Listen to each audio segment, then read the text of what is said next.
नमस्ते साथीहरु, आज चाहिँ म तपाईहरुलाई चाहिँ फोटोमा जुम इफेक्ट राखेर भिडियो कसरी बनाउने भन्ने बारेमा जानकारी गराउन गइरहेको छु।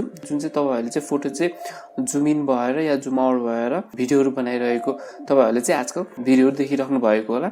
र आज चाहिँ म त्यो भिडियो चाहिँ कसरी बनाउने, फोटोहरुलाई चाहिँ जुम इफेक्ट राखेर इजी वेमा कसरी बनाउने भन्ने बारेमा तपाईहरुलाई जानकारी गराउन गइरहेको छु। त्यसको लागि चाहिँ तपाईहरुले चाहिँ capcut भन्ने एप्लिकेसन तपाईहरुले डाउनलोड गर्नुपर्ने हुन्छ। त्यसलाई ओपन गर्नुहोस्। ओपन गरेपछि तपाईहरुले त्यहाँ न्यू प्रोजेक्ट देख्नुहुनेछ, त्यसमा क्लिक गर्नुहोस्। क्लिक गरेपछि तपाईहरुले चाहिँ भिडियोको सेक्सन पनि देख्न सक्नुहुनेछ र फोटोजको पनि सेक्सन देख्न सक्नुहुनेछ।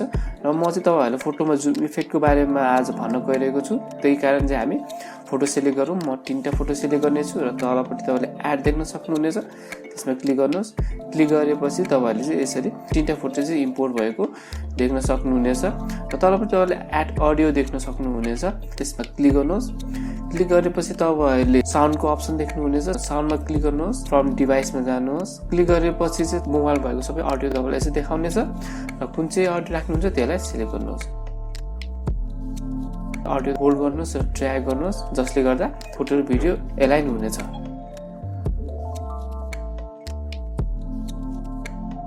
तपाईहरुले चाहिँ फोटोको ड्युरेसनलाई कम या बढी गर्न चाहनुहुन्छ भने चाहिँ त्यो फोटोलाई सिलेक्ट गर्नुहोस् र तिनीहरुको साइडबाट अगाडि पछाडी यसरी तपाईहरुले गर्न सक्नुहुनेछ।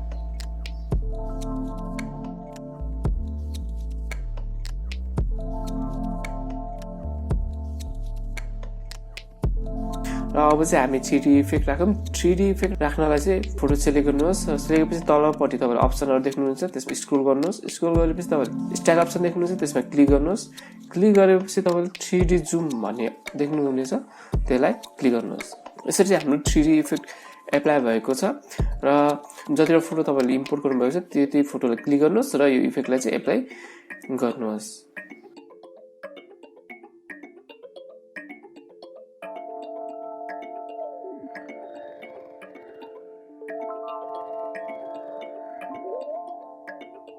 ओके साथी, तपाईहरुले चाहिँ देख्नु भयो होला कि मेरो फोटोमा चाहिँ 3D इफेक्ट पनि एप्लाई भएको छ र मेरो भिडियो चाहिँ रेडी भएको छ। तलपट्टि तपाईहरुले टिक मार्क देख्नु भएको छ स्टाइलको छेउमा, त्यसलाई क्लिक गरिदिनुहोस्।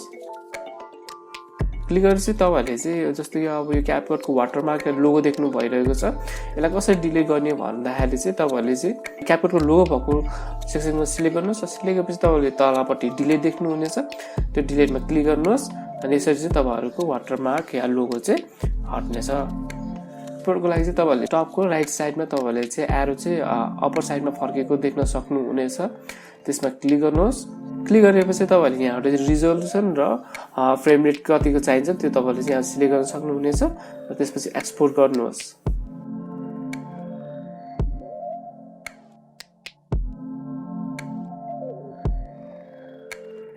यसरी चाहिँ तपाईहरुले 3D भिडियोहरु इजिली बनाउन सक्नुहुनेछ।